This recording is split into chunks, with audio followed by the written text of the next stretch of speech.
এসআইআরে voter তালিকা থেকে নাম বাদ পড়ার প্রতিবাদে পথ অবরোধ করে বিক্ষোভ। সোমবার পথ অবরোধ করে তুমুল বিক্ষোভ দেখালেন মালদার রতুয়া 2 নম্বর ব্লকের পরানপুর এলাকার বাসিন্দারা। এদিন তারা সকাল 9টা থেকে পরানপুর ঈদগাঁও স্ট্যান্ডে মালদা রতুয়া রাজ্য সড়ক অবরোধ করেন। রাস্তায় গাছের গুঁড়ি ফেলে তুমুল বিক্ষোভ দেখান।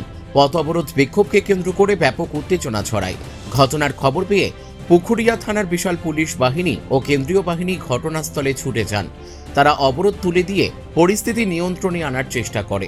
যদিও অবরোধকারীরা ভোটার তালিকা থেকে নাম বাদ পড়া ভোটারদের পুনরায় ভোটার তালিকায় নাম ফিরিয়ে না পর্যন্ত অবরোধ চালিয়ে যাওয়ার হুঁশিয়ারি দেন। কামাখ্যা তারাপীঠ সিদ্ধতান্ত্রিক গুরু প্রশান্ত শাস্ত্রী।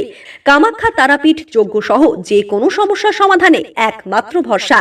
ঠিকানা রত্নজ্যোতি শোরুম, রত্নজ্যোতি মোড়, দেবীনগর, রায়গঞ্জ, উত্তর দিনাজপুর। মোবাইল নম্বর 8629986786। আমরা আজকে রাস্তা অবরোধ করেছি।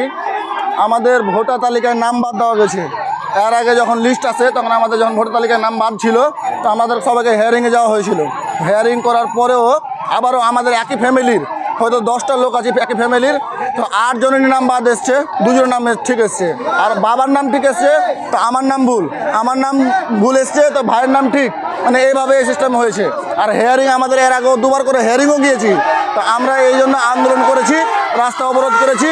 আমাদের যতক্ষণ না এই আমরা ন্যায় বিচার পাচ্ছি, এর জবাব পাচ্ছি, আমরা ভোটারদের নাম তালিকা ঘুরে পাচ্ছি, ততক্ষণ আমরা এই রাস্তা অবরোধ রাখবো। এটা পরানপুর ওপরতলা, পরানপুর ঈদগাহ বলছে। তোমার নাম? আমার নাম নবিউল। মালদা থেকে পরিতোষ সরকারের রিপোর্ট, পুলিক নিউজ।